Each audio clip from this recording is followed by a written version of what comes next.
Ratio analysis.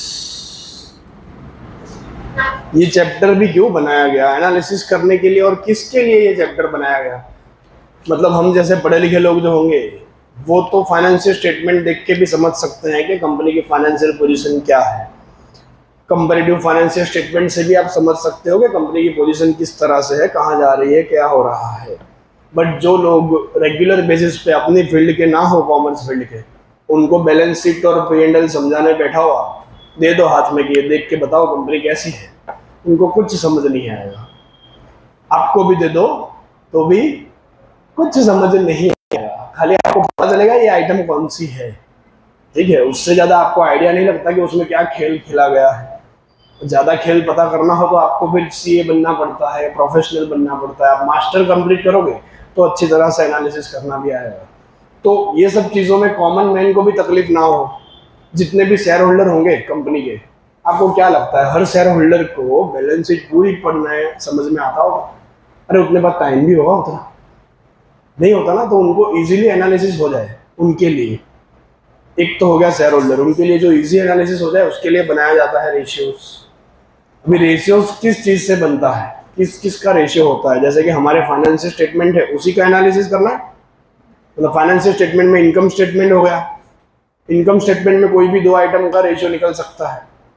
कोई भी दो आइटम पकड़ के उसका प्रमाण निकालना, उसको कहते हैं हम रेशियो। जैसे कि मेरे पास एग्जांपल में सेल्स भी है जो है 10 लाख रुपए, मेरे पास एग्जांपल में ग्रॉस प्रॉफिट भी है जो है 50,000 रुपए। मुझे अगर इन दोनों का रेशियो चाहिए होगा तो मैं बेस किसका लूंगा? ऑब्वियसली सेल्स का बेस लिया जाता है, इसी का परसेंटेज ग्रॉस प्रॉफिट का निकलेगा, है ना। कि ऐसा ही हम करेंगे ना कि अगर सेल्स मेरा 100% है, मतलब ये 10 लाख जो है वो 100% है, तो मेरा ग्रॉस प्रॉफिट कितना था? मेरा ग्रॉस प्रॉफिट 50,000 जो है वो कितने परसेंटेज होगा? वही होगा, मतलब कितना निकल आएगा? 5%। समझ में आ रहा है? तो ये मेरा हो गया एक रेशियो। इसका नाम क्या हो जाता है अगर देना हो तो? ग्रॉस प्रॉफिट रेशियो बन गया नाम। इसी तरह से कोई भी रेशियो मुझे निकालना हो, एनी रेशियो में बोल रहा हूँ कि अगर एग्जांपल में मेरे पास है एडमिनिस्ट्रेटिव एक्सपेंसेस जो है 10,000, एडमिनिस्ट्रेटिव एक्सपेंसेस है 10,000। मुझे अगर एडमिन एक्सपेंस का रेशियो ढूंढना हो तो वो भी मैं ढूंढ सकता हूँ। बेस्ट कंपैरिजन उसकी किसके साथ हो सकती है? ऑब्वियसली सेल्स के साथ ही हो सकती है। जो आपका इनकम स्टेटमेंट के जो रेशियोज निकलते हैं ना, वो मेजॉरिटी बेस किसका लिया जाता है? सेल्स का ही लिया जाता है। अगर इसका भी रेशियो निकलना होगा तो कैसे निकल जाएगा? Admin expense by sales into 100 करके निकल जाएगा। इसका भी एक्चुअली फॉर्मूला लिखा नहीं मैंने, बाकी वही हो रहा है। कैसे किया था आपने? 50,000 इंटू 100 बाई 10 लाख। अगर फॉर्मूला में लिखो तो gross profit by sales into 100, वही हो रहा है। It's very easy. मतलब रेशियोज याद रखने की जरूरत नहीं है। कोई भी दो आइटम पकड़ोगे उसका प्रमाण कोई भी फॉर्मूला से निकल सकता है। बट कुछ स्टैंडर्ड टाइप ऑफ रेशियोज है जो हमको ढूंढने पड़ेंगे, तो फिर डायरेक्ट फॉर्मूला बेस से भी ट्रीटमेंट उसकी हो सकती है। बट वो शुरू करने से पहले कुछ चीजें जानना जरूरी है। तो ये तो थोड़ा सा इंट्रोडक्शन हो गया। Ratio is an arithmetic expression, मतलब मैथमेटिकल एक्सप्रेशन हो गया। न्यूमेरिकली उसको आप एक्सप्रेस करते हो नंबर की मदद से। Fine. Which establish relationship between two interrelated variables. Sorry, दो इंटर रिलेटेड वेरिएबल्स, जैसे कि इधर था अभी ग्रॉस प्रॉफिट और सेल्स, एडमिन एक्सपेंस और सेल्स, दोनों का रिलेटेड है। अभी जो ये ग्रॉस प्रॉफिट था वैसे ही नेट प्रॉफिट का भी ढूंढ सकते हो। वैसे ही उसी नेट प्रॉफिट को आपको कैपिटल के साथ कंपेयर करना हो तो वो भी ढूंढ सकते हो। उसी नेट प्रॉफिट को आपको टोटल असेट के साथ कंपेयर करके देखना हो तो भी कर सकते हो। मतलब जो जितनी असेट है मेरी, उसमें से मैंने कितना प्रॉफिट कमाया वो मुझे जानना हो परसेंटेज की बेसिस पे, तो वो भी ढूंढ सकता हूँ ना मैं। Net profit divide by total asset कर दूंगा। इन शॉर्ट, कोई भी दो inter related variable financial statement के उठाएंगे, उसका रेशियो निकाल सकते हो। फाइन। आगे, विद द हेल्प ऑफ, नहीं नेक्स्ट लाइन, फुल स्टॉप हो गया वो। With the help of ratios one can identify its financial and operating strengths and weaknesses. Full stop. Operating strength and weaknesses. Financial and operating strength and weaknesses जाननी हो तो ratio analysis आपकी help करेगा, ऐसा बोला है। आपको खुद की जाननी हो या आपको किसी और की जाननी हो, ठीक है। अब ये रेशियोज जो होगा वो किस किस के लिए बेनिफिशियल हो सकता है, आप बताओ कौन कौन उसका यूज कर सकता है। एक तो कंपनी को मतलब मैनेजमेंट बोल दो, ठीक है।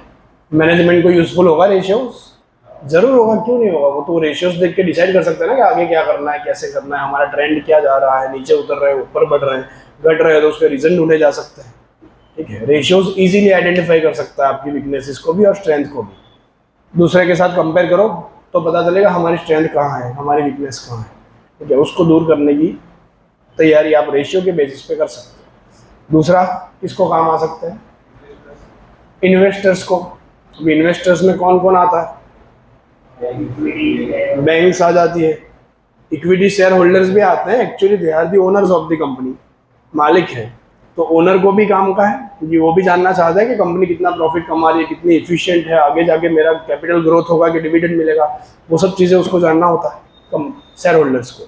वो भी रेशियो की मदद से इजीली कैलकुलेट कर सकता है। उसको अर्निंग पर शेयर भी जो है ना आपने ढूंढा हुआ है, ईपीएस, कल भी बात की थी हमने ईपीएस की, earning available to equity share holder divided by number of equity share. आप जो करते हो वो ईपीएस मिलता है, वो भी एक रेशियो ही है, वो भी एक प्रमाण ही है। उसकी मदद से उनको पता चलता है शेयर होल्डर को कि मुझे क्या मिलेगा या फिर क्या मिल सकता है। 3 लोग हो गए। बैंक्स को पता चलता है कि वो इंटरेस्ट कितना इजीली पे ऑफ करते हैं, क्योंकि बैंक क्या देती है हमको, लोन देगी ज़्यादातर। और क्या होता है, और लोन देंगे तो उनको क्या चाहिए कि लोन का रीपेमेंट सही से हो रहा है कि नहीं हो रहा, तो वो इंटरेस्ट पे कर सकते हैं कि नहीं, वो जानना होता है। और वो जानने के लिए हर बार फाइनेंशियल स्टेटमेंट देखने की जरूरत नहीं है, उसका रेशियो निकाला जाता है। और कोई गवर्नमेंट, उनको क्यों चाहिए, उनको क्या करना है, उनको क्या करना है, उनको रेवेन्यू चाहिए होगा ना, टैक्सेशन चाहिए। तो प्रॉफिट वो भी जानना चाहते हैं कि प्रॉफिट बिफोर टैक्स कितना हुआ, तो फिर आफ्टर टैक्स पता चलेगा टैक्स कितना लगेगा। तो गवर्नमेंट को तो हर चीज़ की ज़रूरत होती है। So there are so many things, so many persons, या फिर उन सबको रिक्वायरमेंट होती है रेशियोज की। ये तो मैंने खाली वो बताया किस किस को रिक्वायरमेंट होती है। आप कहाँ देख सकते हो उसको, कहीं तो लिखा हुआ है, हाँ पेज नंबर 20 पे यूजर्स ऑफ फाइनेंशियल एनालिसिस लिखा हुआ है। किस किस को, हु आर द यूजर्स, पहले लिखा है इंटरनल यूजर्स, उसमें लिखा है मैनेजमेंट। एक ही है जो इंटरनल यूजर में आता है, मैनेजमेंट। हाँ, या फिर प्रोपराइटर आ सकता है अगर वो मैनेजमेंट में इन्वॉल्व है तो। प्रोपराइटर मतलब कौन, रियल ओनर, जिसने धंधा स्टार्ट किया होता है। रियल ओनर जो होता है जिसने बिजनेस स्टार्ट किया हो, वो अगर मैनेजमेंट का हिस्सा है तो, अदरवाइज नहीं, ठीक है। उसके बाद है एक्सटर्नल यूजर्स, आप देख सकते हो एक्सटर्नल यूजर में कौन कौन है, traders, prospective investor, employees. Employees को क्यों जानना है भाई, हमारी मेहनत का पैसा हमारे पास आएगा कि नहीं, वो भी जानना होता है। बोनस चाहिए उनको, तो सब देखना चाहते हैं।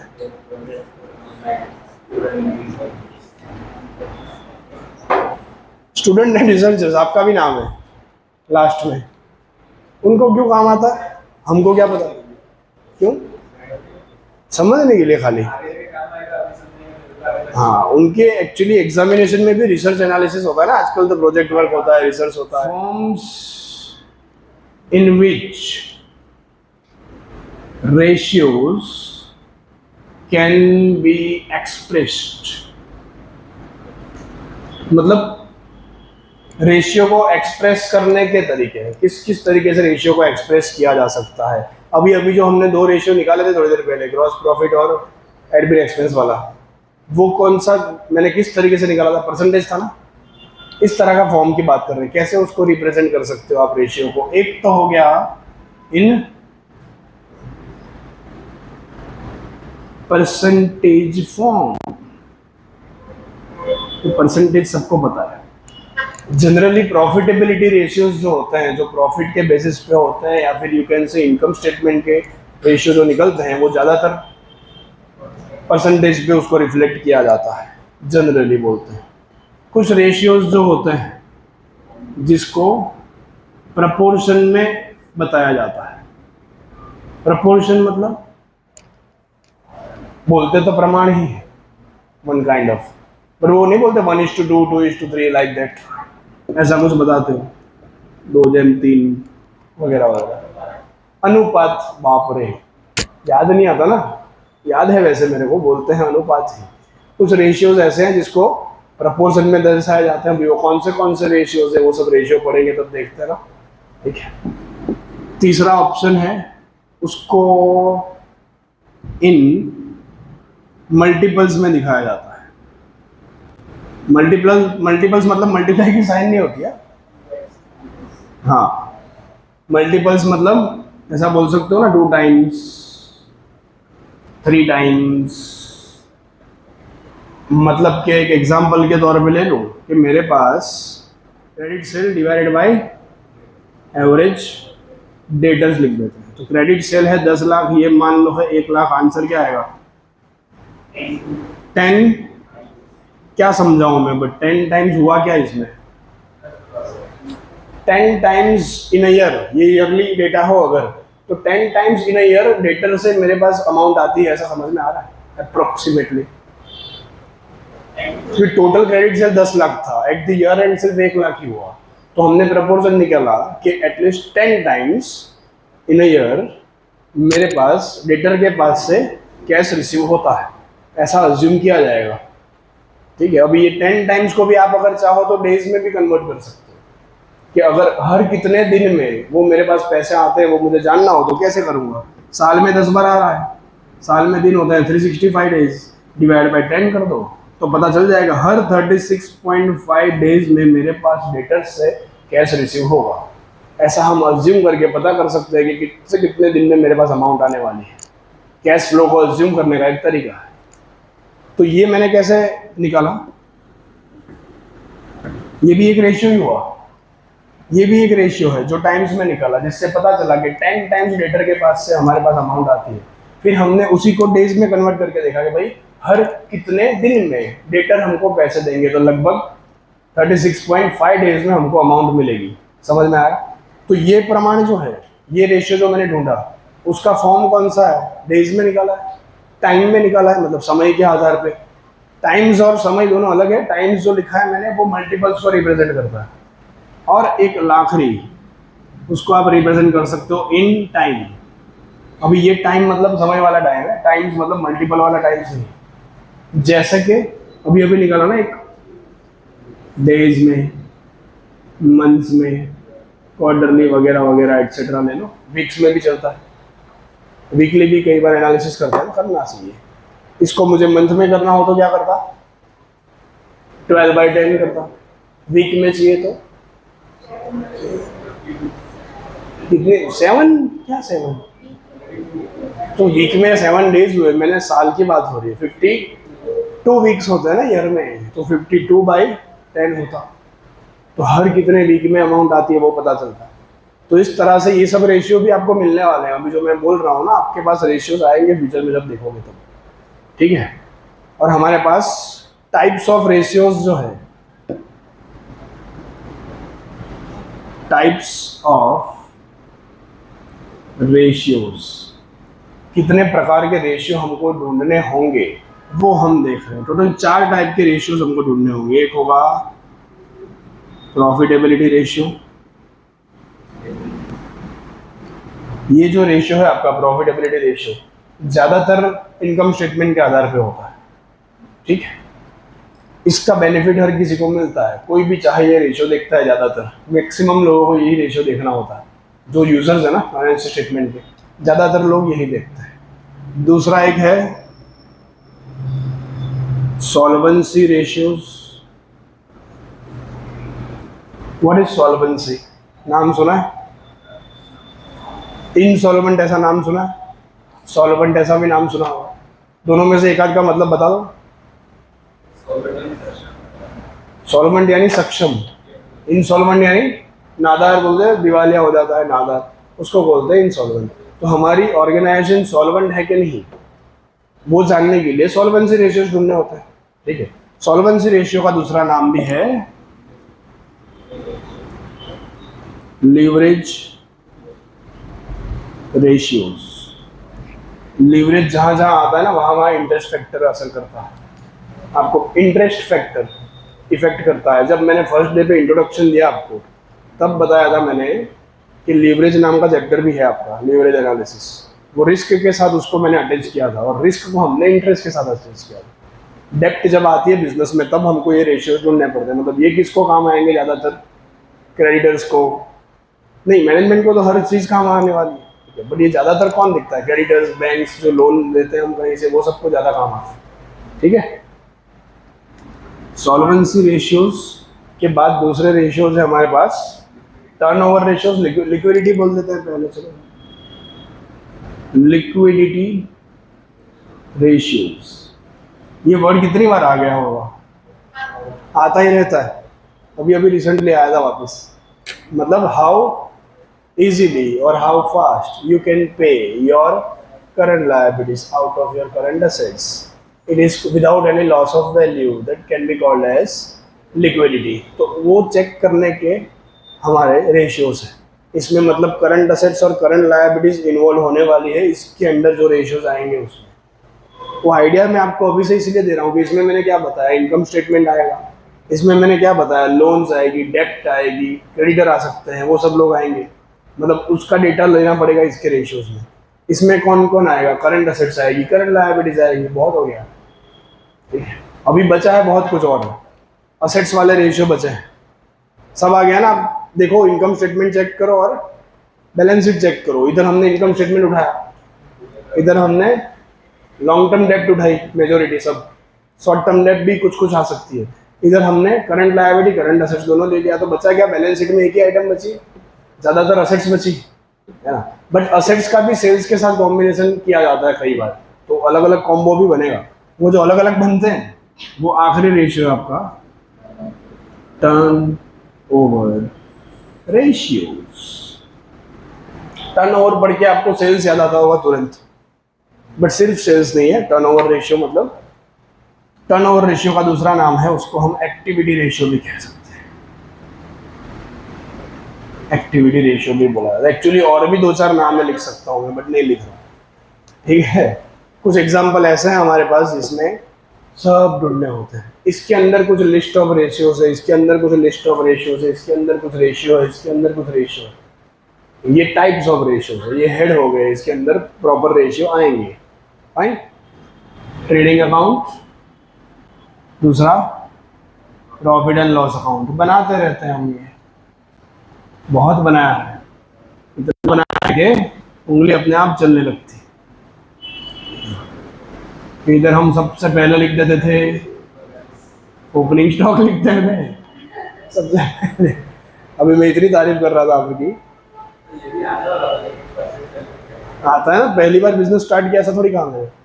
ओपनिंग स्टॉक लिखते थे आप कुछ, फिर आप कुछ परचेज लिखते थे। मान लो ना इधर कुछ अमाउंट ले लेते हैं, 2 पेटी, ठीक है, 2 lakhs, ओपनिंग स्टॉक लिखा।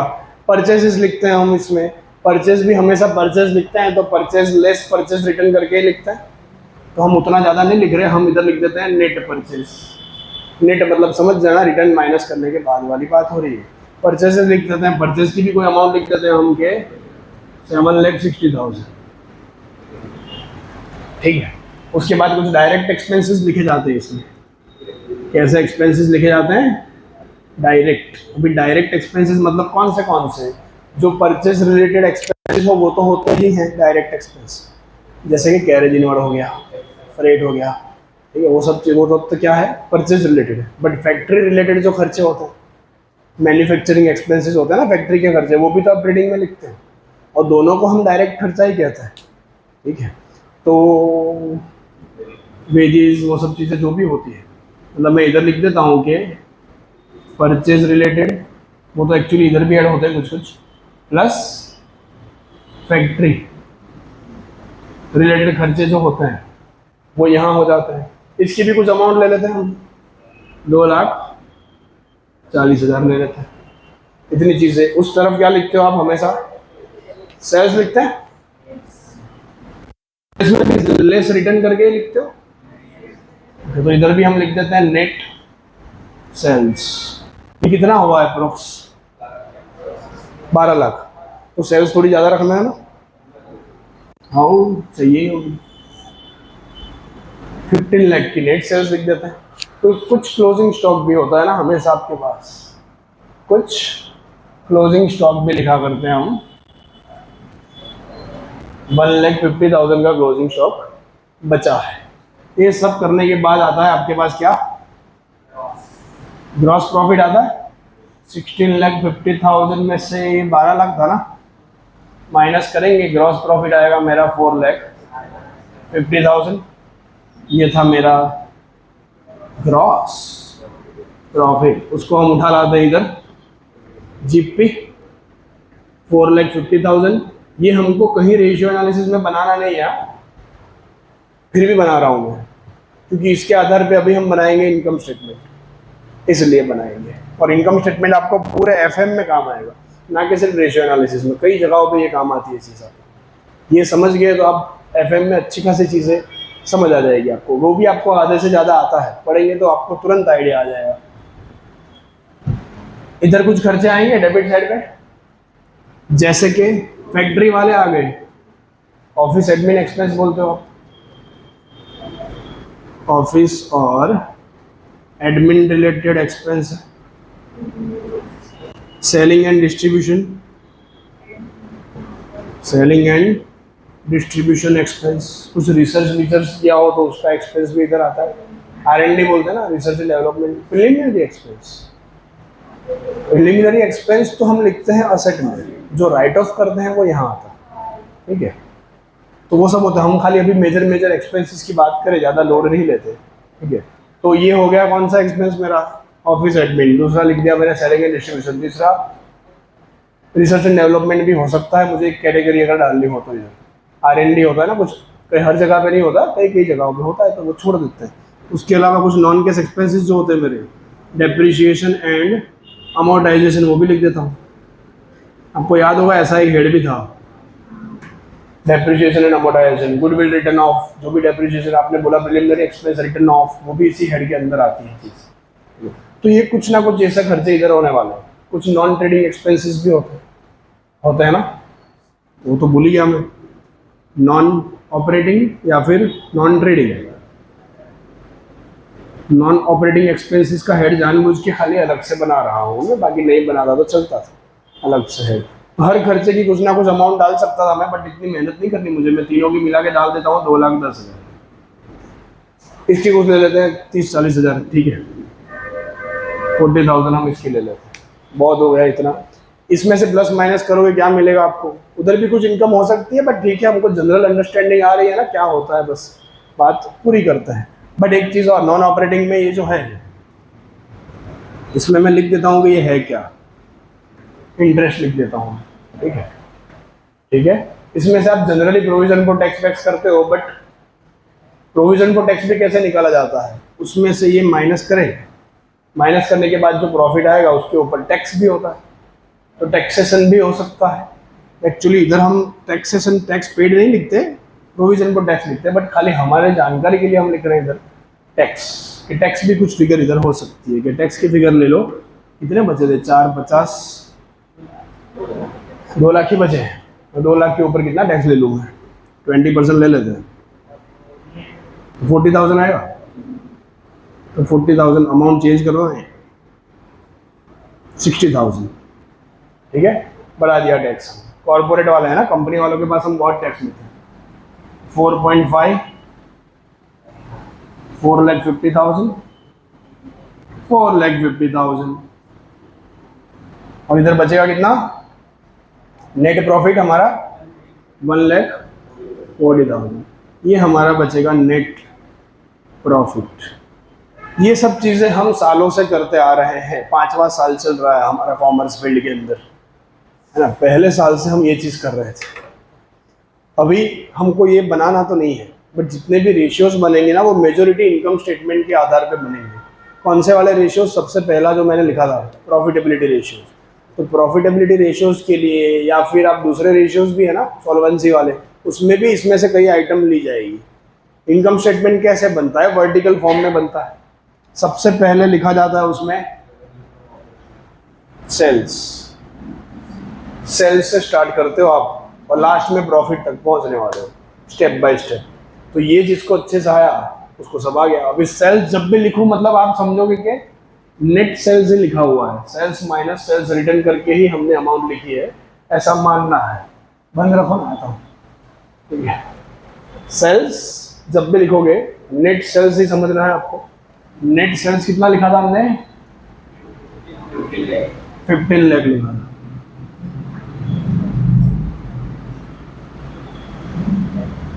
उसमें से माइनस होता है कॉस्ट ऑफ गुड्स सोल्ड, जिसको हम कहते हैं COGS। नाम तो सुना है, बट वो आपने जो पढ़ा था वो कॉस्ट स्टेटमेंट में पढ़ा था, कॉस्ट शीट में पढ़ा था। अभी जो है इनकम स्टेटमेंट बन रहा है, तो वो बनने का तरीका अलग है। पहले COGS माइनस किया जाता था, उसमें लास्ट में सेल्स आता था। सब कुछ ऐड करने के बाद COGS उठा देता, याद है? थोड़ा थोड़ा।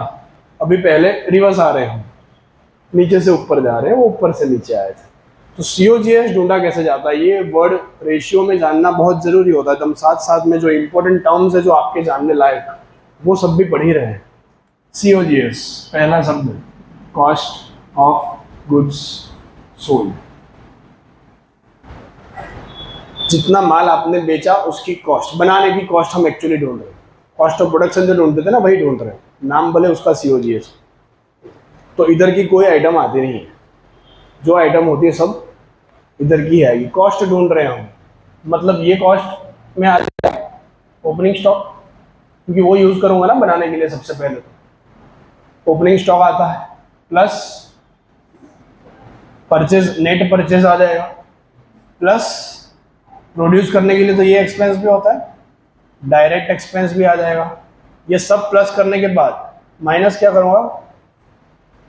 जो यूज नहीं हुआ वो क्लोजिंग स्टॉक, क्योंकि परचेज और ओपनिंग यूज हो जाएगा, परचेज सब यूज नहीं होगा, जो बच जाएगा वो इधर आ जाएगा क्लोजिंग स्टॉक में। इतना करोगे तो आपको क्या मिलेगा? क्या ढूंढ रहे थे? Cost of goods. सेल्स को नहीं छेड़ना, सेल्स आ गया हो।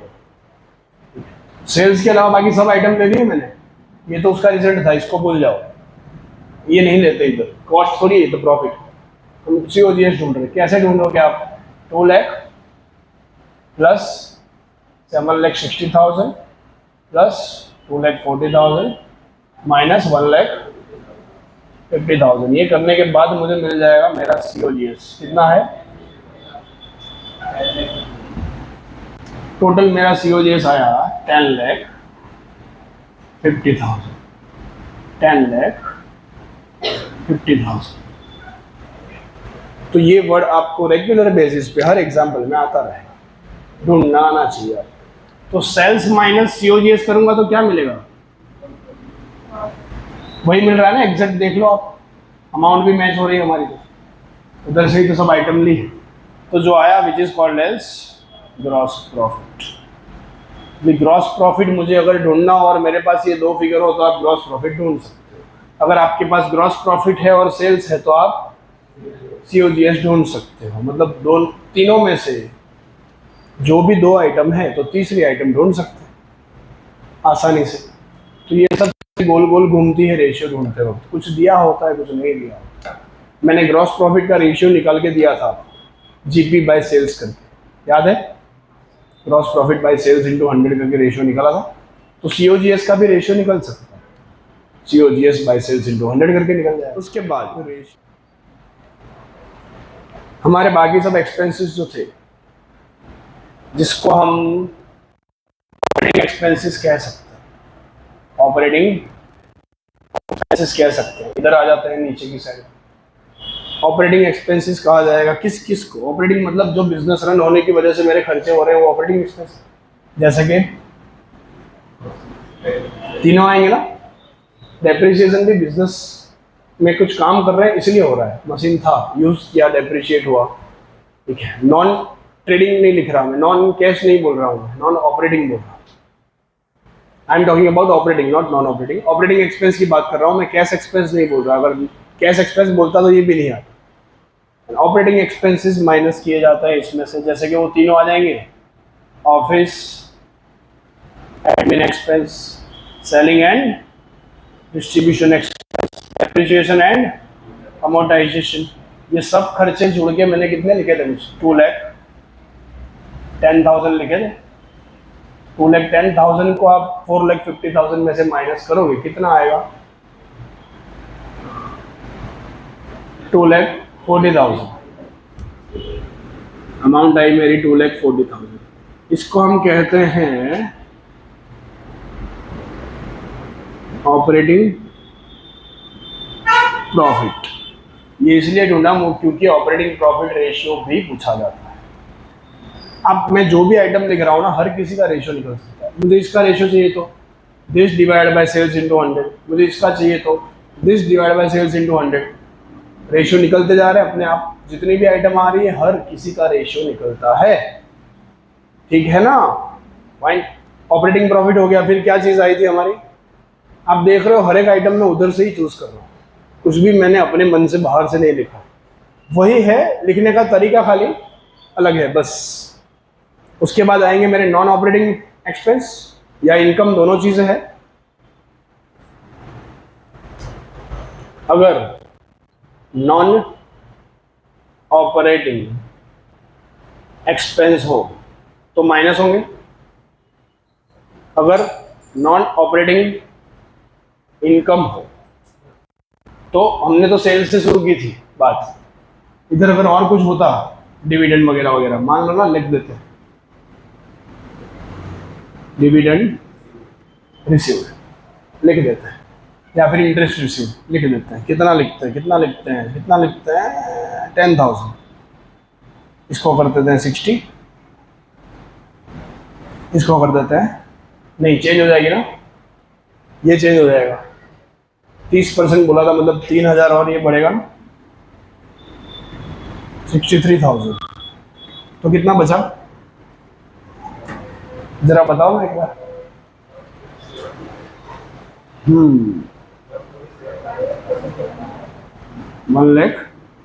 1,47,000 का मेरा हो जाएगा नेट प्रॉफिट।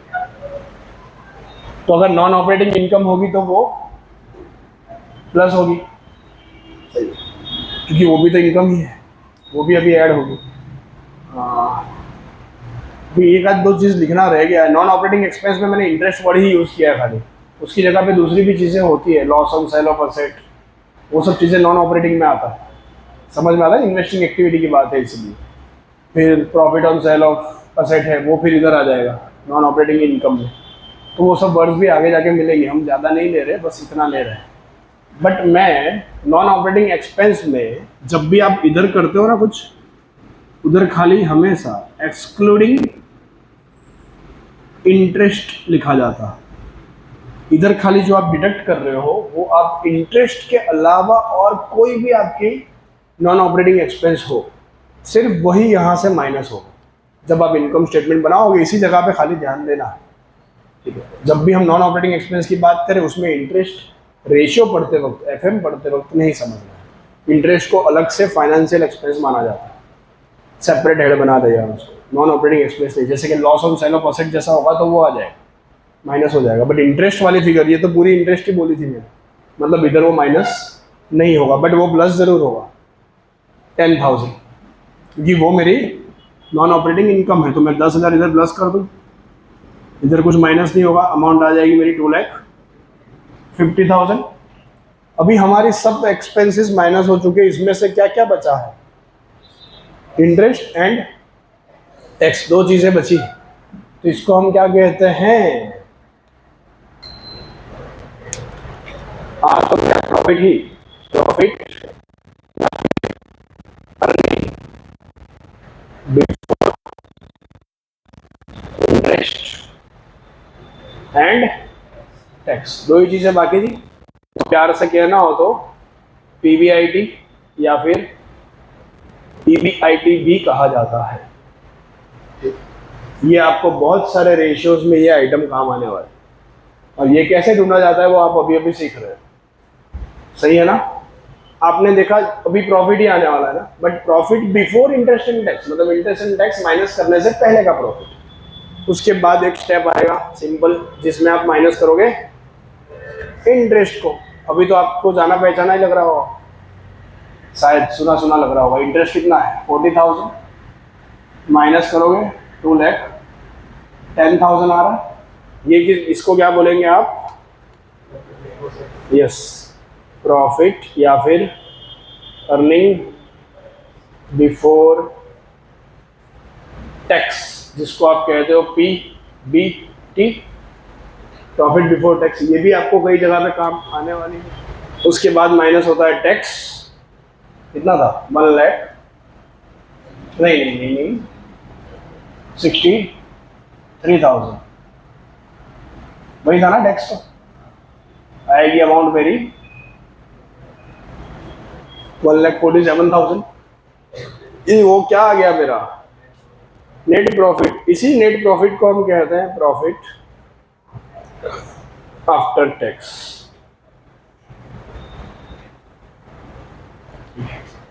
ये हमारा इनकम स्टेटमेंट होता है। प्रॉफिट आफ्टर टैक्स आने के बाद हम क्या करते हैं? वो बन गया P&L। P&L के बाद क्या बनता है? Appropriation. Profit and loss appropriation बनाते हैं ना, सीधा बैलेंस शीट थोड़ी बनाते हैं। तो प्रॉफिट एंड लॉस एप्रोप्रिएशन जब हम बनाते हैं, उसमें हमको जो डिविडेंड प्रपोज करना है वो चीज़ें आएगी। लास्ट में सोचेंगे कि ट्रांसफर टू रिजर्व कितना करना है। तो ये प्रॉफिट आने के बाद पहले तो किसका हक बनता है? डिविडेंड वालों का हक बनेगा। डिविडेंड भी कितने होते हैं? 2 तरह के, प्रेफरेंस और इक्विटी। तो एक इसके बाद माइनस किया जाता है क्या? पहले पेमेंट किसको मिलता है? प्रेफरेंस वाले को। पहले प्रेफरेंस डिविडेंड माइनस होगा इसमें। प्रेफरेंस डिविडेंड हमेशा प्रॉफिट आफ्टर टैक्स के बाद ही आता है, पहले नहीं लेते। इंटरेस्ट जो है वो प्रॉफिट आफ्टर टैक्स के पहले माइनस होता है, और सॉरी टैक्स के पहले इंटरेस्ट माइनस होता है हमेशा। ये सीरीज में गलती ना हो, मुड़ में आगे पहले डिविडेंड माइनस कर दिया फिर इंटरेस्ट, ऐसा नहीं चलेगा। इसी सीरीज में आना है हमेशा। तो उसके बाद प्रेफरेंस डिविडेंड अगर होगा तो वो माइनस होगा। ये माइनस करते हो तब आपको कुछ फिगर मिलती है ना, जिसको हम क्या बोलते हैं? अर्निंग। याद आ रहा है? EPS ढूंढ रहे थे तब। Earning available to equity share holder, ये आइटम आ गई। मतलब EPS अगर ढूंढना होगा तो ये फिगर चाहिए। अगर एग्जाम्पल में प्रेफरेंस शेयर ही नहीं है तो जो प्रॉफिट आफ्टर टैक्स आया वही मेरा earning available to equity share holder, क्योंकि प्रेफरेंस डिविडेंड बीच में होगा ही नहीं ना, तो फिर वो सेम ही है। फाइन, जैसे अभी है। उसके बाद आप माइनस कर दो इक्विटी डिविडेंड। उनको जो देना है वो अभी डिसाइड किया जाता है। ठीक है, जो भी अमाउंट देनी हो आपकी इच्छा, ना देनी हो तो भी आपकी इच्छा। चलो छोड़ो, अभी नहीं लिखता, धीरे धीरे। फाइनली जो बचा उसको हम कहते हैं क्या?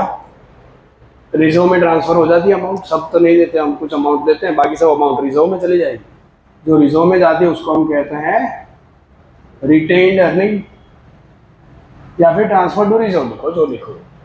ठीक है, तो इससे बनेगा हमारा इनकम स्टेटमेंट, और इनकम स्टेटमेंट के बेसिस पे और कई सारी चीजें बनने वाली है। एक चीज आप ऑलरेडी ढूंढ चुके हो उसके अंदर। एग्जाम्पल में आपको इनकम स्टेटमेंट बना के नहीं दिया होता, ये आपके दिमाग में छपा रहना चाहिए हमेशा। इसके बाद क्या होता है, क्यों होता है, वो जब तक यहाँ है तब तक आपके लिए रेशियो बहुत आसान है। इसमें कब क्या प्लस करना होगा, माइनस करना होगा, सब आपके दिमाग में फिट रहे। ये जैसे मैंने वो बताया था, ग्रॉस प्रॉफिट कैसे ढूंढा जाता है। अगर फॉर्मूला में लिखना हो तो लिखते हैं हम सेल्स माइनस COGS, है ना। और ये तो हमको पता है कि ढूंढा जाता है क्योंकि उधर से देखा। अगर मुझे पूछा जाए कि COGS कैसे ढूंढना है, तो सेल्स माइनस ग्रॉस प्रॉफिट कर दे, तो ये उधर आ गया, ये इधर आ गया। सिंपल बात है। और मेरे पास ग्रॉस प्रॉफिट और COGS दोनों हो तो सेल्स मिल जाएगा, ये उस तरफ चला जाएगा तो प्लस हो जाएंगे। तो ऊपर नीचे आगे पीछे करना इस सीरीज के ऊपर से आपको पता चलेगा। कभी कभी मेरे पास ऊपर से इंफॉर्मेशन होती है और मैं इधर तक पहुंचता हूँ, कभी कभी मेरे पास इधर से इंफॉर्मेशन होती है और मुझे इधर तक पहुंचना होता है कोई रेशियो ढूंढने के लिए। तो आगे पीछे किस तरह से जाया जाता है वो आपके माइंड में सेट हो जाना चाहिए, तब जाके कैलकुलेट कर पाओगे। तो ये सबसे कीमती चीज़ है जो आप अभी कर रहे हो। लास्ट लेक्चर में हमने इनकम स्टेटमेंट पढ़ा था, चैप्टर चल रहा है हमारा, नाम तो मिट गया, रेशियो एनालिसिस। रेशियो एनालिसिस में 4 टाइप्स के रेशियो होते हैं, वो भी आपने लिखा था। कौन से 4? एक प्रॉफिटेबिलिटी, फिर लेवरेज रेशियो या फिर solvency ratio, then liquidity ratio, और एक था कौन सा? टर्नओवर या फिर एक्टिविटी रेशियो। सबसे आसान है जिसमें प्रॉफिटेबिलिटी रेशियो, उसको समझने के लिए या फिर हर रेशियो में आपको इसमें से कुछ ना कुछ पक्का मिलेगा, वो हमने बात की थी। इनकम स्टेटमेंट हमने पढ़ा था, एक बार income statement will start with sales minus cost of good sold. Cost of good sold हमने P&L के साथ समझा था पूरा। COGS कैसे निकलता है? Opening stock plus purchase plus direct expenses. अभी डायरेक्ट एक्सपेंसेस मतलब परचेज रिलेटेड एक्सपेंसेस आ गए और फैक्ट्री एक्सपेंसेस आ गए जो ट्रेडिंग में आते हैं, ठीक है। Minus closing stock, we will get COGS, cost of good sold. ये ट्रेडिंग की हर आइटम कंसीडर कर ली गई है सेल्स के अलावा। सेल्स ऑलरेडी लिखा था, सेल्स में से COGS माइनस करोगे हमको मिलेगा ग्रॉस प्रॉफिट। ग्रॉस प्रॉफिट ढूंढना हो तो डायरेक्टली फॉर्मूला बेस पे भी ढूंढ सकते हो, सेल्स माइनस COGS करके टेबल बनाने की जरूरत नहीं है। बट एक बार टेबल समझ लिया तो फॉर्मूला तो आपके बाएं हाथ का खेल हो जाएगी, सही है। भले राइट हैंड से लिखते हो आप।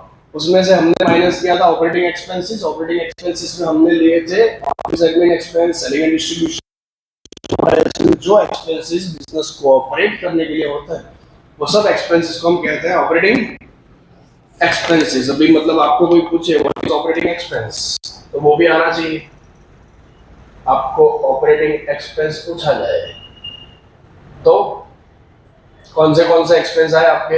Admin office expense plus selling and distribution expense plus depreciation and amortisation. इस तरह से भी ढूंढा जा सकता है, ठीक है, फाइन। उसके बाद हमने ऐड किया था कुछ नॉन ऑपरेटिंग इनकम ऐड करके नॉन ऑपरेटिंग एक्सपेंस माइनस किया था। बट उससे पहले एक चीज बोलना भूल गया मैं, ग्रॉस प्रॉफिट में से ऑपरेटिंग एक्सपेंस माइनस करो, क्या मिलता है? Operating profit. तो कई बार ऑपरेटिंग प्रॉफिट का रेशियो भी पूछा जाता है और आपको ऑपरेटिंग प्रॉफिट ढूंढना भी आना चाहिए। तो ऑपरेटिंग प्रॉफिट कैसे ढूंढा जाएगा भाई? ऑपरेटिंग प्रॉफिट कैसे ढूंढा जाएगा? ऐसा लिख सकता हूं मैं, gross profit minus operating expense लिख सकते हैं।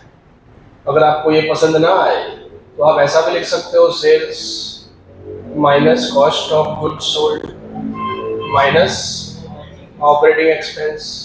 अब इसको और इलाबोरेट करना हो तो भी कर सकते हैं, पूरा COGS ठोक सकते हो इधर नहीं, तो अलग अलग तरीके से आप कैलकुलेट करना आना चाहिए, ऐसा मेरा कहने का मतलब तो ये। लिख सकता हूँ मैं, लिख रहा हूँ, बट ठीक है। ऑपरेटिंग एक्सपेंस भी लिख सकता हूँ मैं, सेल्स माइनस ये सब चीजें लिख सकते हैं। उसमें से माइनस करने के लिए मुझे office admin, selling and distribution, depreciation, amortisation वो सब भी मैं इधर लिख सकता हूँ। बट ढूंढना आपको आना जरूरी है। अगर ऑपरेटिंग प्रॉफिट आया तो ही ऑपरेटिंग प्रॉफिट का रेशियो मिलेगा। ऑपरेटिंग प्रॉफिट तक आने के लिए नॉन ऑपरेटिंग आइटम्स को आप कंसीडर नहीं करते। ऑपरेटिंग प्रॉफिट तक आने के लिए नॉन ऑपरेटिंग आइटम को कंसीडर नहीं करते, क्योंकि ये सिर्फ ऑपरेटिंग एक्टिविटी से हुआ आपका प्रॉफिट है। उसके बाद एंट्री होती है हमारी नॉन ऑपरेटिंग। पहले तो एक्सपेंस ले लेते हैं। ऑपरेटिंग एक्सपेंस में वैसे तो हमारे फाइनेंशियल एक्सपेंस भी आ जाते हैं, मैं बोला था रेशियो जब पढ़ेंगे तब नॉन ऑपरेटिंग एक्सपेंस में एक्सक्लूडिंग इंटरेस्ट को कंसीडर करेंगे। इंटरेस्ट को खाली नॉन ऑपरेटिंग नहीं मानते, क्योंकि है तो non operating he, but minus करते वक्त उसको इधर कंसीडर नहीं करते। उसको हम कहाँ करेंगे? सेपरेटली करेंगे। इंटरेस्ट को अलग से माइनस किया जाता है इसलिए। बाकी नॉन ऑपरेटिंग एक्सपेंस मतलब फाइनेंशियल एक्सपेंस होता ही है, बट जनरली हम लेंगे इधर loss on sale of asset हो गया, वो मेरा नॉन ऑपरेटिंग एक्सपेंस है। और कुछ एक्सपेंस ले लो, या इधर मैं ऑब्लिक करके इनकम लिख देता हूँ।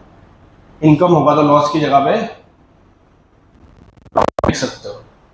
ये एसेट खरीदना बेचना हमारा मेन काम नहीं होता, हमारा काम है मैन्युफैक्चरिंग करके सेल करना, ठीक है, समझ में आ रहा है? Loss on issue of share, discount होने की बात हो, वो सब चीजें मेरे लिए कौन हो जाएगा?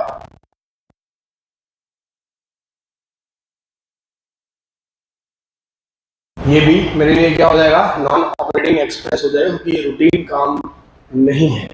All good, fine. इसके अलावा एक और वर्ड आता है जिसको हम कहते हैं ऑपरेटिंग कॉस्ट। एक्सपेंस की जगह वर्ड चेंज करके हमने ले लिया है कॉस्ट।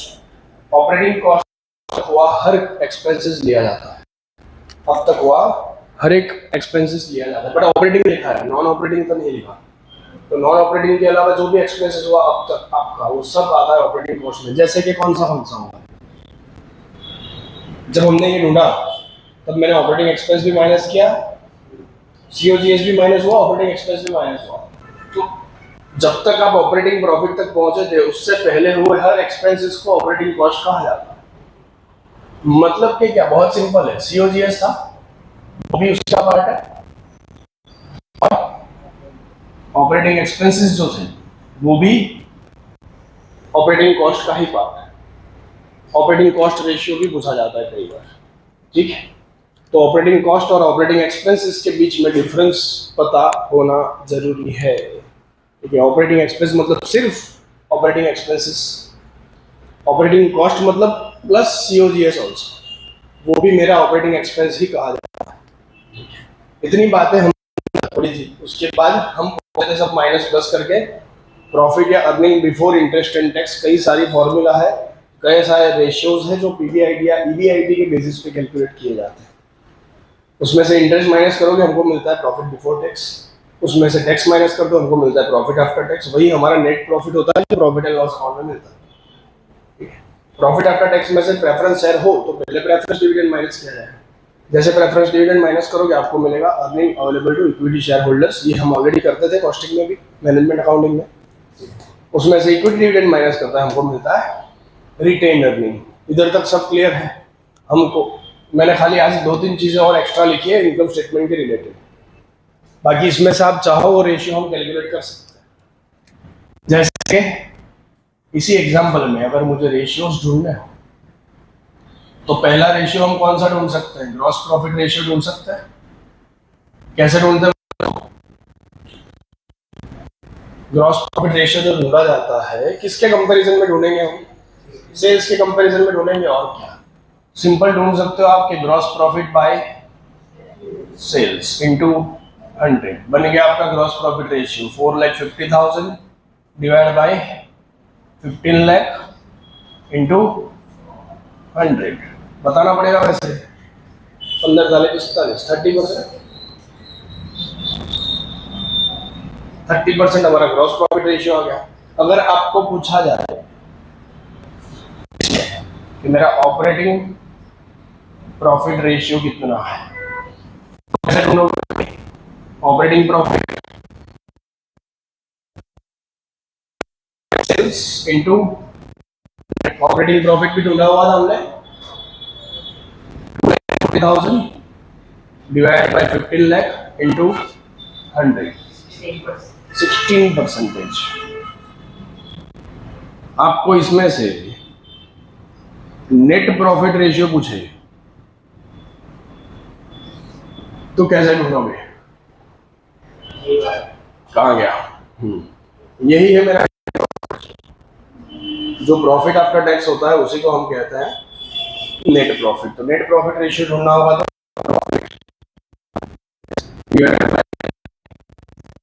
इंटू 100 करके ढूंढ सकते हो।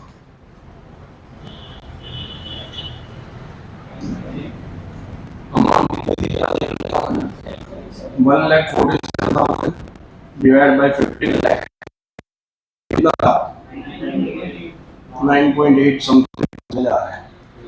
सही है, समझ में आ रहा है इधर तक? इसमें मुझे ऑपरेटिंग एक्सपेंस रेशियो पूछे तो भी ढूंढ सकते हो, कोई स्पेसिफिक एक्सपेंस का रेशियो पूछा जाए तो भी ढूंढ सकते हो। आप ऊपर एक्सपेंस ले लोगे, नीचे सेल्स ले लोगे, इनटू 100 कर देंगे, रेशियो बन जाएगा, कोई बड़ी बात नहीं।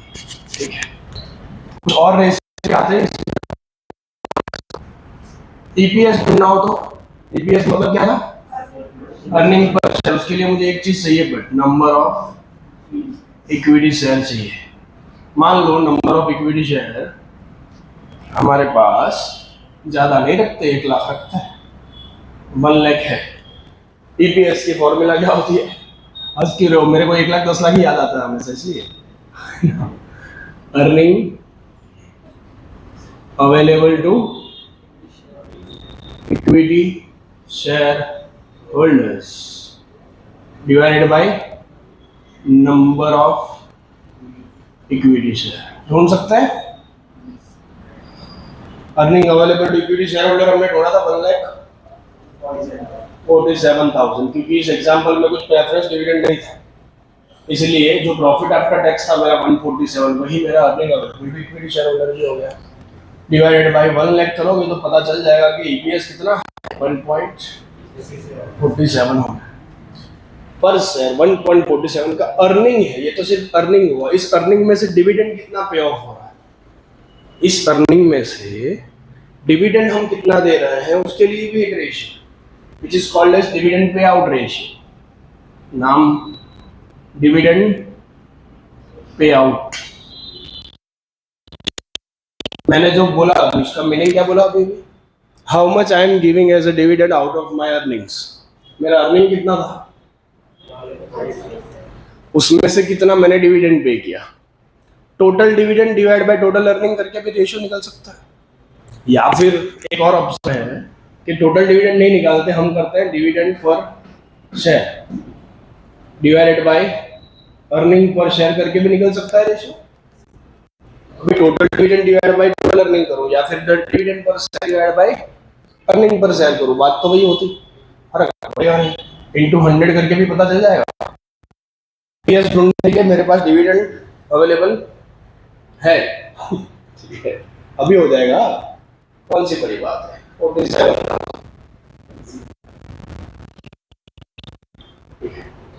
47,000 डिवाइड बाय डीपीएस ढूंढना है ना हमको, ये टोटल डिविडेंड हो गया। डिवाइड बाय 1 लाख करोगे तो 0.47 डिवाइड बाय 1.47 इंटू 100 कितना आएगा? 31.97%। मतलब इसका मीनिंग क्या होगा कि out of earning per share we are paying 31.97% as a dividend, equity dividend. समझ में आ रहा है? साथ साथ में इंटरप्रेट करोगे तो ज्यादा अच्छे से समझ में आएगा। ये सब फॉर्मूला याद रखने की रिक्वायरमेंट भी नहीं पड़ेगी, ऑटोमेटिक समझ में आ जाती है चीजें, ठीक है। और भी बहुत सारी फॉर्मूला है, ये तो कुछ कुछ फॉर्मूला मैंने लिखे आपके सामने। और भी कोई फॉर्मूला इसमें ढूंढनी हो तो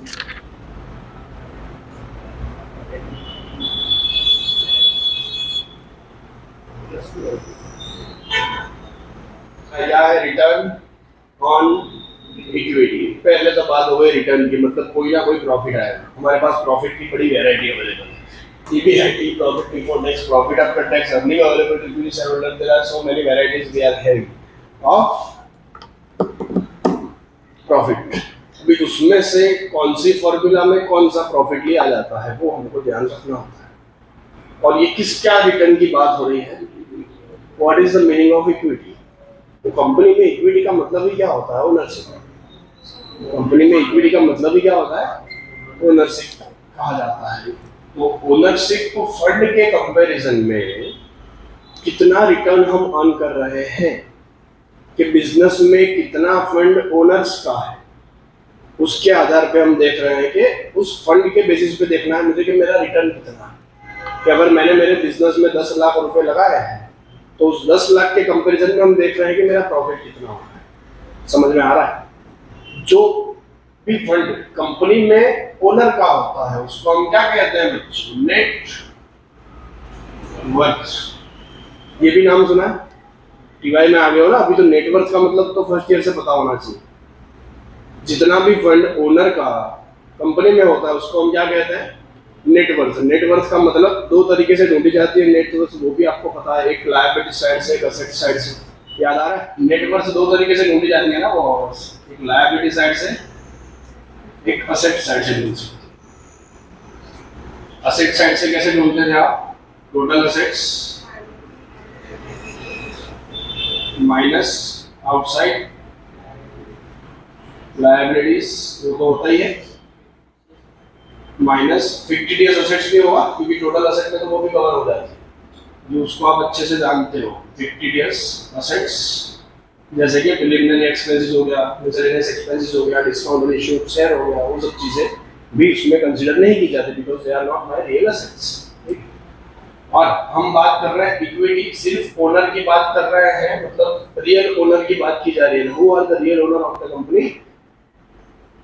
इक्विटी शेयर होल्डर्स। तो इसमें से अगर प्रेफरेंस शेयर कैपिटल होगी तो वो भी माइनस की जाएगी, ठीक है। अगर एग्जांपल में प्रेफरेंस शेयर कैपिटल है तो वो भी डिडक्ट करने के बाद जो मेरी फिगर आती है that is called as net worth. इतना कुछ आपने बैलेंस शीट में से एक साइड तो टोटल असेट ले लिया, उसमें से दूसरी साइड से आपने लायबिलिटी माइनस कर दी, प्रेफरेंस शेयर कैपिटल माइनस कर दी, बचा क्या? इक्विटी शेयर कैपिटल बची, और क्या बचा लायबिलिटी साइड पे? रिजर्व एंड सरप्लस भी बचा बच्चों। तो लायबिलिटी साइड से जब हम कैलकुलेट करते हो तो equity share capital plus reserve and surplus बोलते हैं हम, वो भी ऐड किया जाएगा, बट इन दोनों को प्लस करके माइनस वापस फिक्टिडियस असेट्स तो करनी ही होती है, उसमें भूल ना हो जाए दोनों साइड में। कुछ ना कुछ मेरा आंसर आएगा, that is called as net worth. Equity का मतलब आप बहुत टाइम से जानते हैं, वापस रिवाइज हो गया अभी आपके। तो हम क्या ढूंढेंगे? पहले नेट वर्थ ढूंढेंगे, और नेट वर्थ के आधार पर मुझे देखना है कि मेरा प्रॉफिट कितना। अभी आप मुझे बताओ कि हम रिटर्न ऑन ढूंढ रहे हैं क्या? इक्विटी, मतलब real owner, equity share holder की बात कर रहे हैं, तो प्रॉफिट भी कौन सा लेना चाहिए? जो इक्विटी शेयर होल्डर को मिलने वाला हो वही लेना चाहिए। इक्विटी शेयर होल्डर को इसमें से कौन सा प्रॉफिट मिलने वाला होता है? हाँ, कौन सा? Earning available to equity share holder, वही इक्विटी शेयर होल्डर के लिए है, उसके अलावा तो बाकी सब माइनस हम पहले से कर चुके।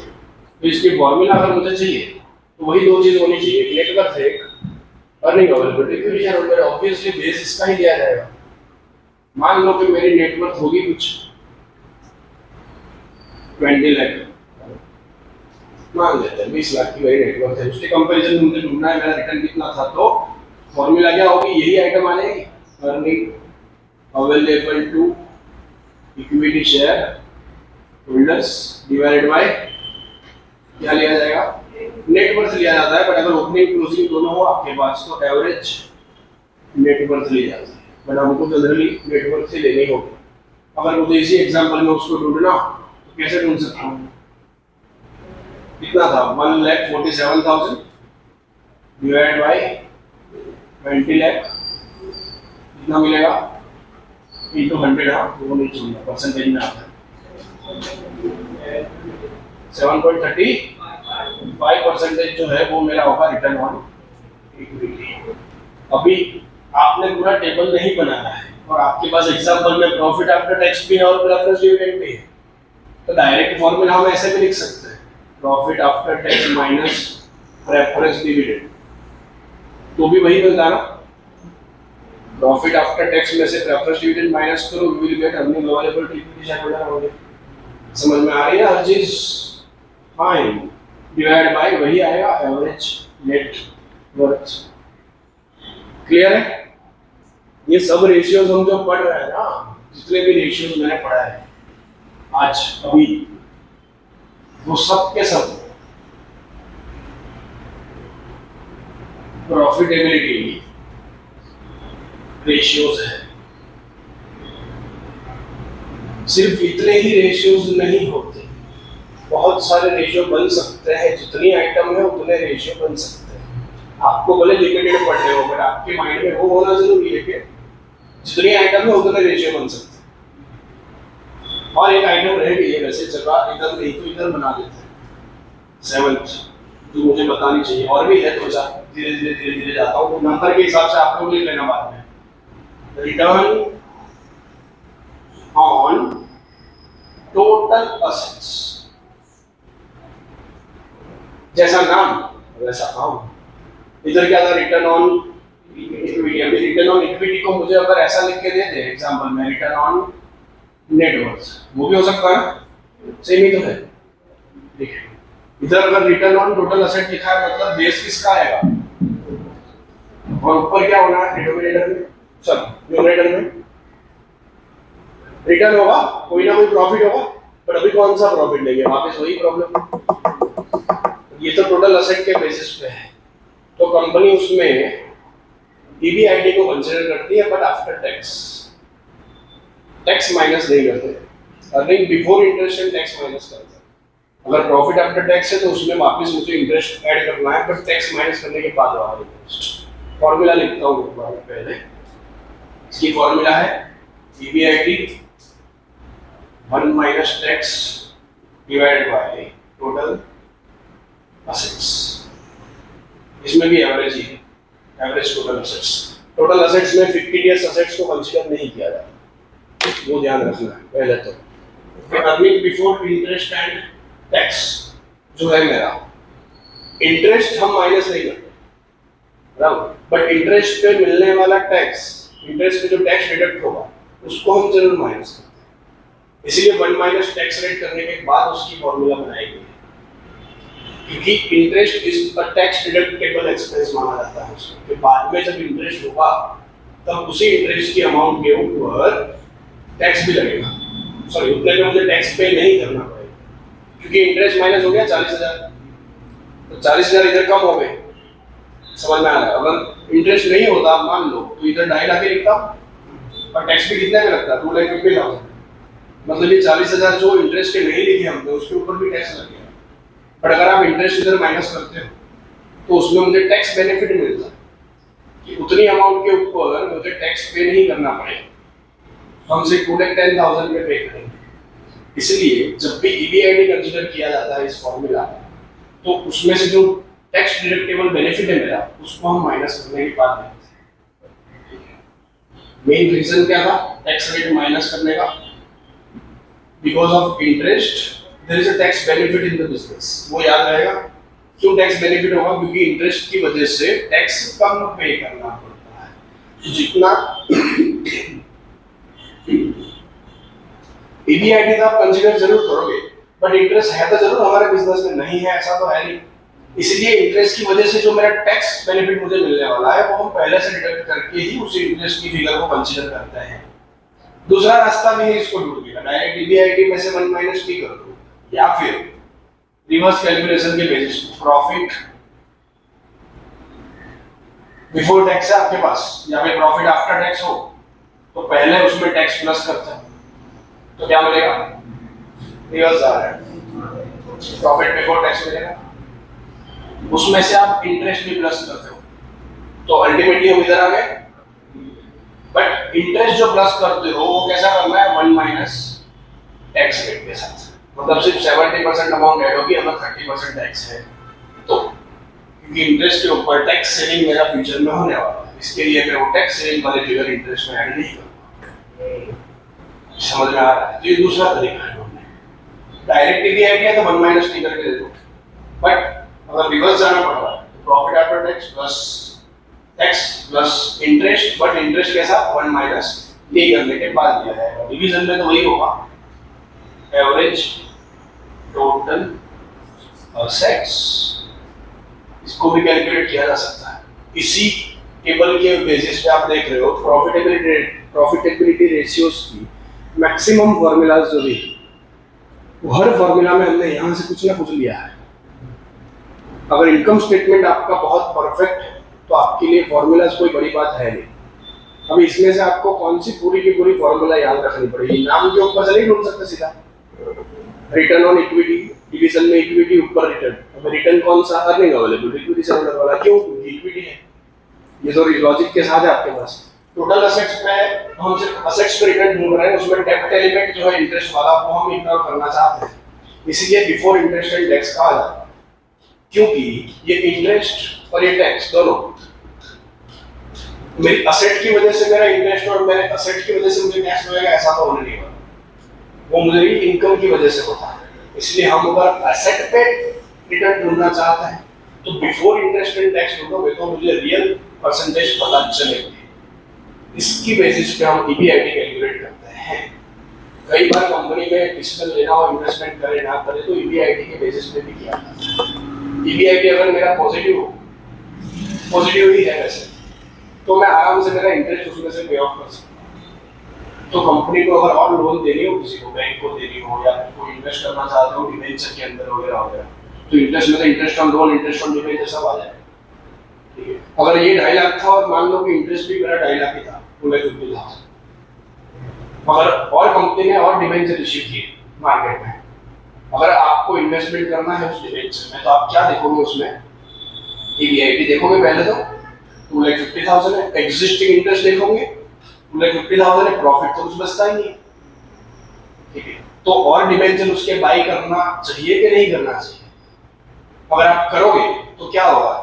इंटरेस्ट इंक्रीज होगा, अल्टीमेटली कंपनी को ज्यादा इंटरेस्ट पे करना पड़ेगा और प्रॉफिट तो उससे भी कम है, तो वो इंटरेस्ट देने लायक भी नहीं बचेगी कंपनी, इसलिए उसमें इन्वेस्टमेंट नहीं किया जाता। समझ में आ रहा है? तो ये जनरली बैंक्स, डिबेंचर होल्डर, उन सबको ज्यादा काम आता है, राइट? कि और इसको लोन देनी चाहिए, और इसको डेब्ट फंड देना चाहिए, नहीं देना चाहिए, या फिर कंपनी खुद सोचेगी मुझे लेना चाहिए कि नहीं लेना चाहिए। उस टाइम पे ईबीआईटी का काम पड़ता है। All good? इधर तक समझ में आया? पक्का?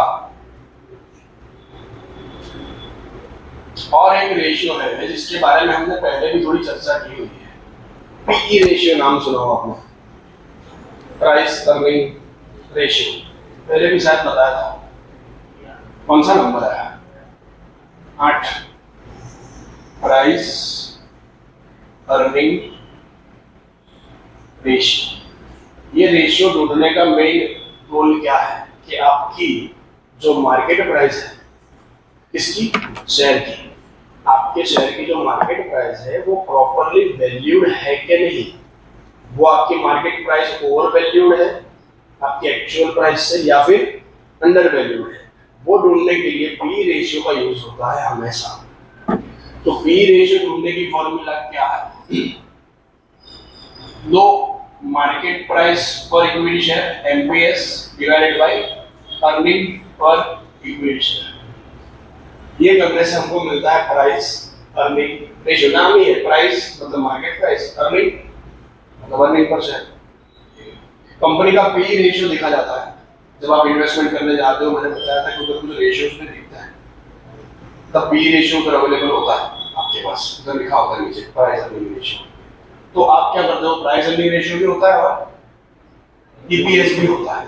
उन दोनों को अगर मल्टीप्लाई करोगे, EPS multiply by price earning ratio, आपको क्या मिल जाता है? मार्केट प्राइस पर शेयर। इतनी मेरी मार्केट प्राइस पर शेयर होनी चाहिए।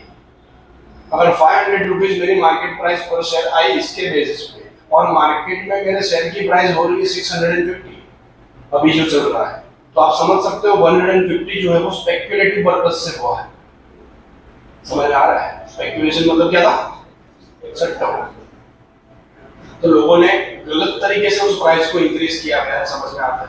और अगर तो वो प्राइस कैसी हो गई? ओवर वैल्यूड है, तो उसमें इन्वेस्टमेंट अभी करना चाहिए कि नहीं करना चाहिए? आप बताओ। नहीं करना चाहिए, क्योंकि उसकी एक्चुअल प्राइस कितनी होनी चाहिए थी? 500, बट थी 650। तो उसमें आप अगर करोगे तो आपके नीचे जाने के चांसेस बहुत ज्यादा है। शायद और स्पेक्युलेशन जोर पकड़े तो ऊपर भी जाए, रिस्क बहुत बड़ा है। बट उसी शेयर की प्राइस 300 रुपीज मार्केट में, और उसका मार्केट प्राइस हमारी इसके बेसिस पे आ रही है 500 रुपए, तो आप इजीली वो शेयर को परचेस कर सकते हो, क्योंकि फंडामेंटली वो शेयर स्ट्रांग है। अंडर वैल्यूड है, फ्यूचर में प्राइस इंक्रीज होने के चांसेस है, और ज्यादा नीचे गिरेगा वैसे चांसेस कम रहते हैं। बाकी शेयर की प्राइस में बहुत सारी चीजें अफेक्ट करती है। 2 तरह के एनालिसिस होते हैं ना, फंडामेंटल, टेक्निकल। आप कहाँ पढ़े थे ये सब? फर्स्ट ईयर एफएम में, याद है? फंडामेंटल एनालिसिस, टेक्निकल एनालिसिस दोनों पढ़े थे। फंडामेंटल मतलब ये सब देख के किया जाता है, टेक्निकल मतलब वो ट्रेंड देख के किया जाता है, ऊपर नीचे वाला। वो टेक्निकल एनालिसिस मेरे हिसाब से तो वेस्ट है, फिर भी बहुत मेहनत करते हैं उसके ऊपर। बहुत कम चांसेस है कि उनका प्रेडिक्शन सही पड़े उसका। तो डेली बेसिस पे थोड़े टाइम के लिए उनका प्रेडिक्शन सही पड़ता है। अल्टीमेटली हमको बचा सकता है तो फंडामेंटल एनालिसिस ही बचा सकता है। ठीक है? वो इंट्राडे वाले होते हैं ना, अंदर अंदर एक ही दिन में खरीदने बेचने वाले, उनके लिए टेक्निकल एनालिसिस वेरिएशन। जो लॉन्ग टर्म वाले हैं उनके लिए तो फंडामेंटली काफी है। पी रेशियो भी ढूंढना आ गया आपको। आप देखो पेज नंबर 24 के ऊपर, पेज नंबर 24 के ऊपर लिस्ट ऑफ फॉर्मूलाज दिखेगा। उसमें सबसे पहले प्रॉफिटेबिलिटी रेशियोज की फॉर्मूलाज दिखी। पहली थी ग्रॉस प्रॉफिट मार्जिन, हमने ढूंढी। दूसरी है नेट प्रॉफिट मार्जिन, हमने ढूंढी ना। कहाँ गया? उधर से शुरू किया था हमने, जीपी नेट प्रॉफिट। उसके बाद है ऑपरेटिंग एक्सपेंस रेशियो, मैंने बोला था ढूंढना होगा ढूंढ सकते हैं। Operating expense divided by sales into 100 करके, ठीक है। उसके बाद स्पेसिफिक एक्सपेंस रेशियो लिखा है। स्पेसिफिक मतलब आप इसमें से ऑफिस एडमिन ले लो, मान लो ये 1,10,000 था, ये 60,000 था और ये 40,000 था, उस हिसाब से हमने टोटल 2,10,000 लिखा। मुझे एडमिन एक्सपेंस रेशियो ढूंढना है, दिस इज स्पेसिफिक एक्सपेंस, तो admin expense divided by sales into 100। कौन सी बड़ी बात है, ढूंढ सकते हो। समझ में आ रहा है? इधर स्पेसिफिक एक्सपेंस लिखा है, बट स्पेसिफिक एक्सपेंस कौन सा होगा वो उन्होंने पूछा होगा तो लिखा भी होगा, राइट। फिर है रिटर्न ऑन टोटल असेट्स, अभी ढूंढा, कहाँ गया? ये रहा। Profit after tax plus, sorry एक गलती हुई है मेरी इसमें, प्रॉफिट आफ्टर टैक्स प्लस सिर्फ इंटरेस्ट किया जाता है, टैक्स को नहीं। Tax is deducted but interest को डिडक्ट नहीं करते। एक मिस्टेक हो गई मेरी, टैक्स को तो माइनस करना है बट इंटरेस्ट को नहीं करना है। खाली टैक्स को तो माइनस करना है बट इंटरेस्ट को नहीं करना है, इसीलिए हम डायरेक्टली ईबीआईटी में से 1 माइनस टैक्स करने के बाद फिगर देते हैं। Tax must be deducted but interest is not, क्योंकि टैक्स तो लगेगा ही, कंफर्म है। इंटरेस्ट डेब्ट के पर्पज से होता है, इसलिए उस डेब्ट को हटा दिया खाली साइड, ठीक है, फाइन। फिर रिटर्न ऑन इक्विटी, ये रही रिटर्न ऑन इक्विटी या रिटर्न ऑन नेट वर्थ, दोनों वर्ड यूज कर सकते हैं। हमारी फॉर्मूला है वही, उनकी भी है, देख लो। Profit after tax minus preference dividend divided by average net worth, हमने दोनों लिखी थी। डायरेक्टली भी लिख सकते हो अगर टेबल बनाया है तो, नहीं बनाया है तो ये फॉर्मूला से काम चलता है। All good. उसके बाद हमने ईपीएस भी ढूंढा था, ये रही earning available to equity shareholder divided by number of equity shares. But कैसे लिए जाते हैं वो भी देखो, weighted average number of equity share. आप वैल्यूएशन ऑफ शेयर पढ़े हो, उसमें भी करते थे, याद हो तो, weighted average number of equity share, weights ढूंढते थे टेबल बना के, है ना। कब कब इश्यू हुए, कब रिडीम हुए, उसके बेसिस पे बायबैक होता है, तब भी रेट बदल जाता था। बोनस होता हम पहले से लेते थे, थोड़ा बहुत मुझे तो याद है, आपको एटलीस्ट उतना याद होना चाहिए कि हम ढूंढते थे। Weighted average number of equity shares दिया जाता है। बट अगर एग्जांपल में होंगे कि ओपनिंग में इतने थे, इन बिटवीन इतने इश्यू किए, कुछ बायबैक किया, तब जाके वेटेड एवरेज ढूंढना होता है। अदरवाइज जो ओपनिंग में थे वही क्लोजिंग में, तो कोई जरूरत नहीं है। वेट भी पूरे 12 महीने का ही लग जाएगा, तो पूरा ही रहने वाला है वो शेयर। जब बीच में इश्यू होते हैं या बायबैक होते हैं तभी वेट की जरूरत पड़ती है, तब तक वेट करने की जरूरत नहीं है। किसी की वेट मत करो, एग्जाम्पल गिन डालो, ठीक है। फिर पे आउट रेशियो, ये कौन सा है? डिविडेंड पे आउट रेशियो।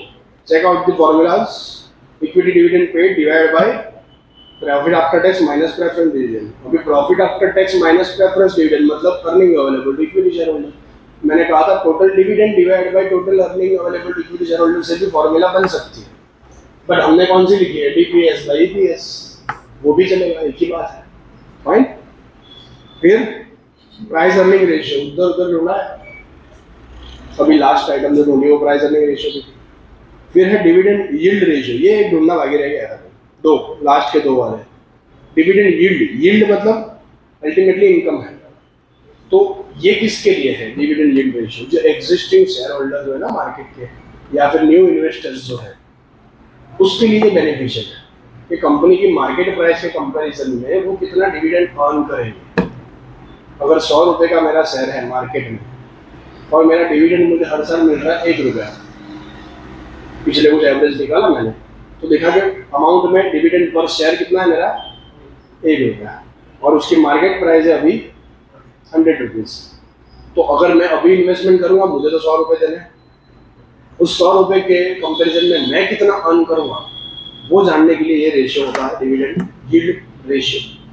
कैसे ढूंढा जाएगा? DPS divided by NPS, market price पर शेयर। बहुत आसान है, मार्केट प्राइस है और डिविडेंड पर शेयर है, डिविडेंड पर शेयर भी है और मार्केट प्राइस एग्जांपल में अवेलेबल होगी आपके पास। तो डीपीएस बाय एनपीएस करो, आपको डिविडेंड यील्ड रेशियो मिलेगा।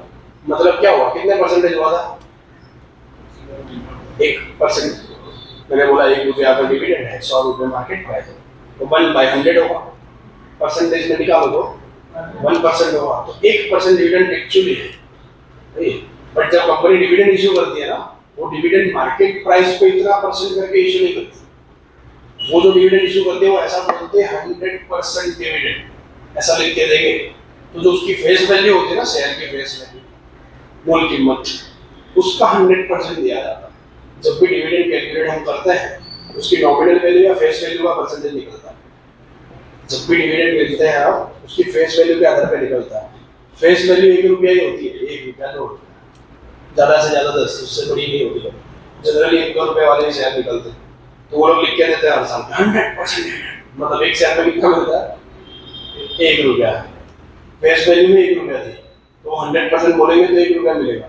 200% भी देते हैं, 1000% भी दिया हुआ लोगों ने, तो कितने देने होते हैं? 10,000। और उस शेयर की मार्केट प्राइस 3,500 4,000 होती है। तो अगर एक्चुअली में वो देखा जाए कि वैसे देखने वाले को क्या लगेगा, मेरे तो ये लोग तो 1000% डिविडेंड देते हैं, 1 रुपए के शेयर पे 10 रुपए डिविडेंड देते हैं। बट अगर मैं खरीदूंगा वो शेयर तो 3,500 का है। तो एक्चुअल परसेंटेज तो डिविडेंड यील्ड रेशियो से निकलता है कि dividend divided bye market price के आधार पर, तो वो रियल डिविडेंड इनकम है। बाकी फेस वैल्यू के आधार पर ढूंढोगे तो बहुत ज्यादा होगा। ठीक है, दिखने में अच्छा लगता है, मिलता है तो ठेंगा मिलता है, कुछ नहीं मिलता है। एक बचा आखिरी, सिर्फ यील्ड। डिविडेंड यील्ड नहीं है, सिर्फ यील्ड है, मतलब टोटल इनकम की बात हो रही है। देखो, हम ये भी शेयर होल्डर के पॉइंट ऑफ व्यू से ही, इक्विटी शेयर होल्डर, आप अगर कोई कंपनी में इन्वेस्टमेंट करते हो तो आपका क्या सिर्फ एक ही गोल होता है कि हर साल बस मुझे इतना डिविडेंड मिल जाए? डिविडेंड के लिए ही खाली इन्वेस्टमेंट होता है? दूसरा क्या होता है? प्राइस इंक्रीज, कैपिटल एप्रिशिएशन हम जिसको कहते हैं, कि आज मैंने 100 रुपीज का शेयर खरीदा तो सिर्फ उसके ऊपर कितना डिविडेंड मिलेगा मुझे 1 साल बाद, उसके बेसिस पे कोई इन्वेस्टमेंट नहीं करता। वो पूरा ट्रेंड एनालिसिस करते हैं कि भाई मार्केट प्राइस इसकी बढ़ सकती है कि नहीं। 100 रुपए का शेयर 150 का होगा, ऐसा भी तो ख्याल होता है ना, तो 50 रुपए बढ़े ना, तो वो भी तो मेरे लिए इनकम ही है। तो 2 चीज मेरे लिए इनकम होती है, डिविडेंड, दूसरा कैपिटल एप्रिशिएशन। समझ में आ रहा है? तो कोई भी टोटल इनकम अगर पूछे कोई शेयर होल्डर की क्या होती है, तो not only dividend, dividend plus capital appreciation. मतलब कंपनी की वर्थ और यू कैन से वैल्यू जितनी इंक्रीज होगी उतनी उसकी मार्केट प्राइस इंक्रीज ही होगी, और उतना ही उसका बेनिफिट है। तो ये यील्ड में आपको दोनों चीजें मिलेगी। देखो, dividend plus price change divide by initial price, मतलब कौन सी? जिस प्राइस पे उसने इन्वेस्ट किया था। स्टार्टिंग प्राइस नहीं गिननी, उसने जो प्राइस पे इन्वेस्टमेंट किया वो प्राइस हो जाएगी। बाकी कंपनी ने जब शेयर इश्यू किया तब 50 रुपए का हो सकता है, जब उसने खरीदा तब 100 रुपए का होगा। तो वो इनिशियल प्राइस में 50 नहीं लेगा, कौन सी लेगा? 100, क्योंकि उसके लिए तो इनिशियल वही है। उसमें 100 के आधार पे कितना बढ़ा ऊपर, वो उसको देखना चाहिए। अगर वो नेगेटिव चेंज हुआ तो प्लस नहीं होगा, माइनस होगा। तो डिविडेंड जो इनकम है उसमें से भी घट जाएगी। समझ में आ रहा है क्या कह रहा था? एक तो सारे चला नहीं, वापस मिटा दूंगा मैं, कोई बात नहीं। मान लो डिविडेंड है 10 रुपए का और प्राइस इंक्रीज हुई मेरी 50 रुपए की और बेस प्राइस थी 100, तो देखा जाए तो 60% का बेनिफिट हुआ उसको। सही है? तो ये उसका टोटल यील्ड हो जाएगा। ठीक है, और अगर सिर्फ मुझे डिविडेंड यील्ड रेशियो ढूंढना हो तो कितना हो जाएगा? 10% हो जाएगा। मैंने क्या किया? डीपीएस डिवाइड बाय एनपीएस करके बोल दिया, ये हो जाएगा। बट अगर वो प्राइस चेंज है, वो लॉस में गया 20 का, 20 रुपए नेगेटिव गया, 100 में लिया था 80 अभी हो गया, इसीलिए चेंज कितना होगा? 20। बेस तो 100 ही रहेगा क्योंकि इनिशियल प्राइस, तो नेगेटिव में 10 हो जाएगा, -10 डिवाइड बाय 100, तो उसका ये क्या हो गया? -10% हो गया। लॉस हो गया, यील्ड में बेनिफिट नहीं हो रहा है, नुकसान हो रहा है। All good. तो इस तरीके से यील्ड ढूंढा जा सकता है। तो आपके के सारे प्रॉफिटेबिलिटी रेशियोज हमने 45 मिनट्स में कंप्लीट कर दिए अप्रोक्स। उसी एग्जाम्पल में, जिस एग्जाम्पल में हमने कल पूरा उसका बेस क्लियर किया था, डे बिफोर यस्टरडे, कल नहीं परसों किया था, बट द सेम एग्जाम्पल में हमने trading account, profit and loss account बनाया, उसी एग्जाम्पल में से हमने इनकम स्टेटमेंट बनाया, उसी एग्जाम्पल में से हमने कुछ स्पेसिफिक टर्म्स पढ़े, क्योंकि ये इंपॉर्टेंट टर्म्स है जो रेशियो एनालिसिस में काम आएगा। और उसी इनकम स्टेटमेंट के आधार पर हमने पूरे के पूरे प्रॉफिटेबिलिटी रेशियोज भी ढूंढा है। समझ में आ रहा है? बाकी मुझे दूसरे रेशियो अगर चाहिए ना, तो मुझे बैलेंस शीट की भी रिक्वायरमेंट पड़ेगी। वैसे इसमें भी पड़ती थी, इसमें बट फिर भी हमने कुछ आइटम उठा लिए और रेशियोज कैलकुलेट कर लिए। तो आपको भी प्रॉफिटेबिलिटी रेशियोज में इतना डाउट होना चाहिए